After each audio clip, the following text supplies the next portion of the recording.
Necəsən Seydim, salamlısın. Necəsən?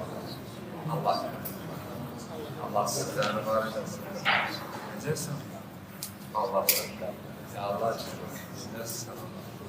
Allah sizləri. Həmz olasın. Sen burada necəsən? Yaxşısan. Allah sizləri.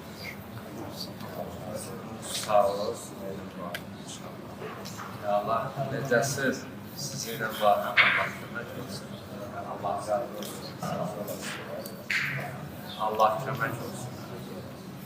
Allah razı olsun. Ya Allah. Alacaq necəsən? Salamırsan. Allah. Azam necəsən?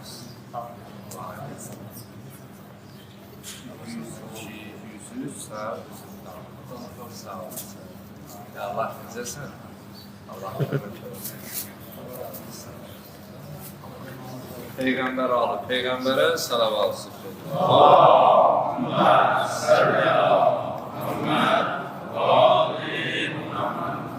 Kıldığımız namazların, ettiğimiz duaların derece kabuluna salavat sıfır. Allahümme salli ala Muhammed ve ali Muhammed. Mescidlerin bilhüsus ibadet ettiğimiz İmam Hasan aleyhisselam adına olan mescidin təmir bərpa işlərində və ilk günündən bu gününə qədər kimin nə növ maddi, mənəvi, fiziki dəstəyi olub, dünyasını dəyişənlərin ruhlarına, qalanların səlamətçiliklərinə salavat sıçridir. Allah kömək olsun inşallah.